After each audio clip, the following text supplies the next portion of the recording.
నమస్తే friends, welcome to my channel. మరో వీడియోతో మీ ముందుకు వచ్చేసింది మీ చేతు మమ్మ. ఈరోజు వీడియో ఏంటంటే ఉగాది పండగ నేను మా ఇంట్లో ఏమేం చేశాను, ఎలా జరుపుకున్నాను, నేను స్వాములకి ఏం భిక్ష చేశాను అనేది ఈ వీడియో.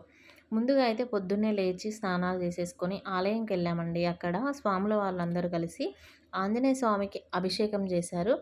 అందుకని మేము కూడా వెళ్ళి అక్కడ అభిషేకం అయ్యేంత వరకు ఉండి దేవుని దర్శనం చేసుకున్నాక కాసేపు గుళ్ళో కూర్చొని అయితే ఇంటికొచ్చాం. ఇంటికి రాగానే ఫస్ట్ పూజ చేసేసుకొని తర్వాత ఉగాది పచ్చడి చేసి దేవుడి దగ్గర అయితే పెట్టేశాను. అలాగే మన స్వామి వాళ్ళకి కూడా భిక్ష కోసమని నేను మామిడికాయ పులిహోర, చూడండి మామిడికాయ పులిహోర చాలా బాగుంటుంది కదా, అలాగే బీరకాయ టమాటా కర్రీ, ఆలు వంకాయ కర్రీ, ఏది ఉన్నా లేకపోయినా సాంబార్ మాత్రం ఖచ్చితంగా ఉండాలి అంటారు.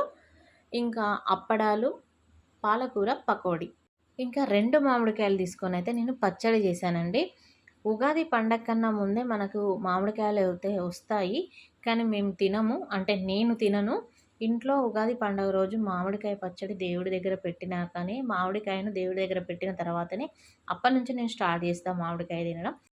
ఉగాది రోజు ఇంకా స్పెషల్‌గా చేసుకునే వంట ఏదైనా ఉంది అంటే అది బూరెలండి. నాకైతే బూరెలు నార్మల్‌గానే వస్తాయి.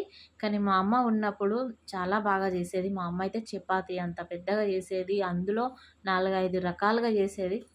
అమ్మ ఉంటే చాలా బాగుండేది. చాలా మిస్ అవుతున్నా అమ్మని. ఇంకా బూరెలు అన్ని పనులు అయిపోయినాక అయితే స్వాములని భిక్షకైతే కూర్చోబెట్టినాం. స్వాములు కూడా స్నానాలు చేసి భగవంతుడి దగ్గర దీపారాధన చేసి మేము చేసిన నైవేద్యాలు అక్కడ పెట్టి ఇంకా భిక్షకైతే కూర్చున్నారు. అయితే మా స్వామి మాల వేయడం ఇది రెండోసారి. ఇంకా తనకి కొన్ని కొన్ని విషయాలలో కన్‌ఫ్యూజ్ ఉంటది. పక్కనున్న తమ్ముడు స్వామి అయితే సీనియర్, చాలా ఇయర్స్ నుంచి చేస్తున్నారు. ఇంకా తమ్ముడిని అడుగుతూ ఆచరిస్తూ చేస్తూ ఉంటారు మా స్వామి. వాళ్ళ భిక్షకైతే మేము రెడీ చేసాం. అదే నవ్వుకుంటున్నారు. ఒక ప్రేయర్ చెప్పాలి, అది మా స్వామికి రావడం లేదు. ఇంకా తమ్ముడు స్వామి చెప్తున్నాడు, ఇప్పుడే కదా మెల్లిమెల్లిగా అలవాటవుతుంది అనేసి.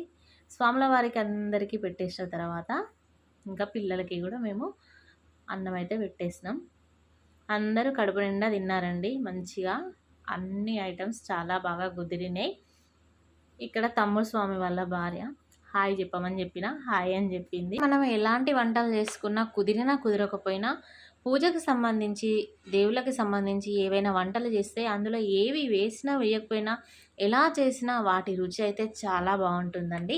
మీకు ఈ వీడియో నచ్చినట్లయితే లైక్ చేయండి, కామెంట్ చేయండి, సబ్స్క్రైబ్ కూడా చేయండి. Thank you for watching my channel. మరో వీడియోతో మీ ముందుకు వస్తాను.